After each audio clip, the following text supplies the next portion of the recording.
Happy full moon! Welcome back to the astrological updates that are so important because when we're talking about the moon, we're talking about our emotional well-being. So I am delighted to bring my love, Kayland Ilander. He's a master true sidereal astrologer here to share with us what the full moon is and where it is. So what is the theme that we will be really focused around this full moon? So first of all, what is a full moon for?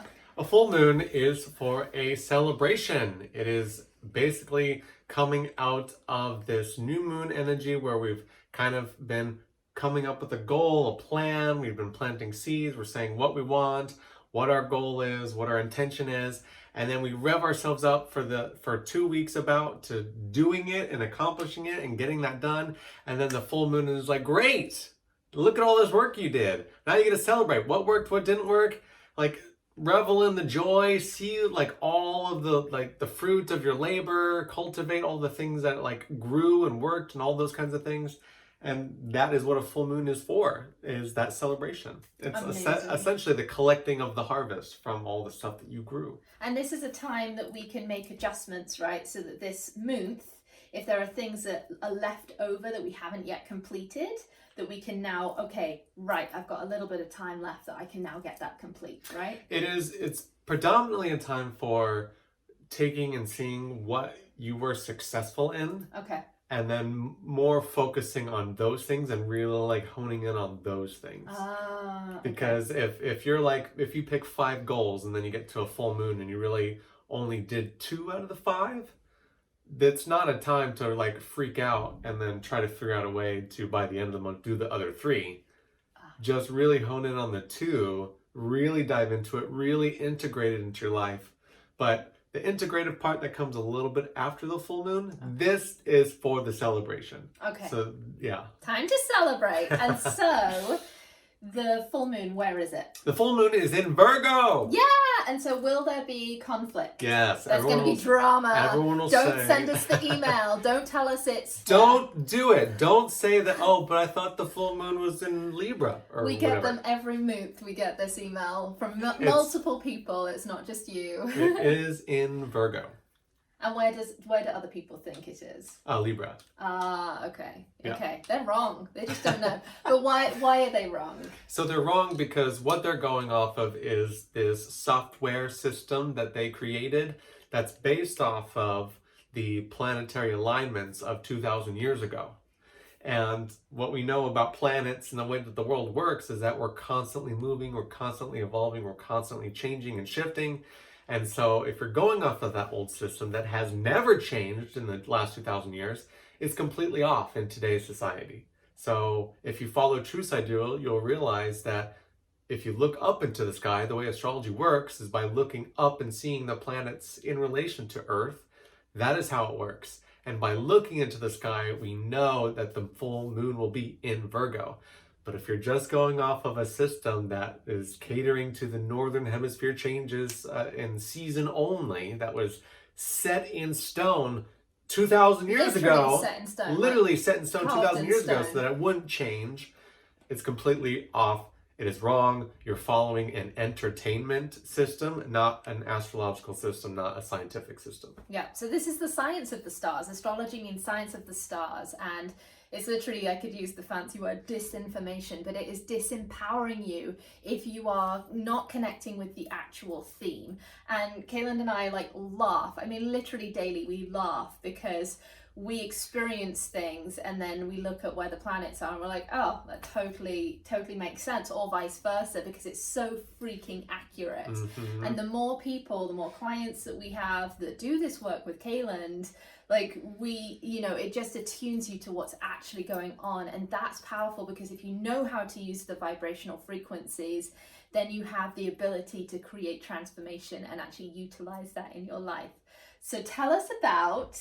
Oh, and if you want to verify this, you can use an app called Skyview. Download it, it's free, and then you can literally point it up at the sky and you're going to see the moon is in the constellation of Virgo, and that's why we're saying it's a full moon in Virgo. It's scientific. So tell us about the attributes of a full moon in Virgo. Those of us that are doing a water feast right now, I'm on day 1 of my water feast. By the time you get this, I'm on day 2, is aligned with the full moon because we have so much energy. And why Virgo? Because Kayland chooses the dates for my Aphrodite detox so that we're aligned with the planets, so that we're as the most successful we could possibly be whilst we're doing this incredible thing that we're doing for our bodies. We have Aphrodite on our calendar right behind us. Got some love. So tell us, what does the full moon in Virgo mean? What are the themes that the person watching needs to know? Well, the themes of Virgo are personal development, health, mental health, and routine. Those are the themes. If I could just, I mean, we could go forever and talk about Virgo. Okay. That's the theme of Virgo. So when the full moon is in Virgo, we're basically having a heightened sense of all the small details that are going on around us. We're having a heightened sense of the little like dark synchronicities of our mind. We're becoming more aware of all these little things that are affecting us on a day-to-day basis. Those are the things that our attention is being brought to. And so when there is a full moon in Virgo, this is a time to celebrate in a practical way, in a way that is celebrating your health. Like how well detoxing. How well are you doing on a day-to-day basis when it comes to your health? Your emotional health, your psychological health, your spiritual health, your physical health, your emotional health. How are you doing with those things on a day-to-day basis? And are there things that you're integrating with, little things that you're learning on a day-to-day basis? Virgo is not a big change sign. This isn't like Virgo tends to be black and white, right? We kind of use this example way back when Rose was like, oh, cheese is addictive. And I was like, oh, shoot. And I stopped eating cheese for 2 weeks. He did. But I love cheese. I was like, whoa. That is, like 80-20 rule, please, right? It's not for big changes. It's for little things, okay? So for an example, if you're drinking 2 plastic bottled water things a day, right? That's not something that's serving your health. Once, because it's not enough water. 2, because it's filtered water and it's detracting all the nutrients from your organs. You could go into this. And you're putting microplastics into your body. There's 3 different things. Like, that's not serving your health, right?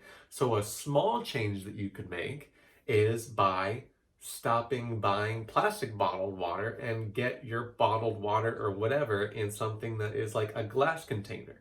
It's just one small change. One small change that you can make during this time, and then you start to incorporate that, create a routine around that it becomes a part of your lifestyle. Then all of a sudden, in a year from now or in 6 months from now, you're really going to start to notice the difference from all the incremental changes from that time. So this full moon is to get practical, make small changes, celebrate the small things that you're doing on a day-to-day basis. Let's say that you're tired of cleaning your house once a month because it's a disaster. And it feels overwhelming. It feels overwhelming because there's way too many little things that are building up and it's causing you stress and anxiety. That's also Virgo. Instead, create a routine or a habit of maybe you sweep the kitchen once a day. Just a little bit of sweeping a day. It's the smallest thing that you can do. Maybe you wipe your kitchen counters at the end of the night before you go to bed. Whatever. Little things that you do on a day-to-day basis. Then your house is always clean. You get to the end of the month and there's almost no work to do. There's no house to clean because you're kind of already keeping it clean as you go. It's the little things. So I love that. That is essentially what this full moon in Virgo is about. It's pay attention to the details of your day-to-day life. What are the little things that you're doing that you can celebrate that are in serving of your health, that serve your health? And then how can you make sure that you keep that when this full moon cycle, when this lunar cycle is over? How can you keep that? Perfect. Yeah. Thank you so much. So we're excited to hear back from you. What are you celebrating? Send us an email back to this and let us know, what are you celebrating with all of the themes that Kaylin was just talking about We so love hearing from you, and we so hope this is supporting you and bringing you into alignment with the universe. And as always, we are sending you so much love. Mwah!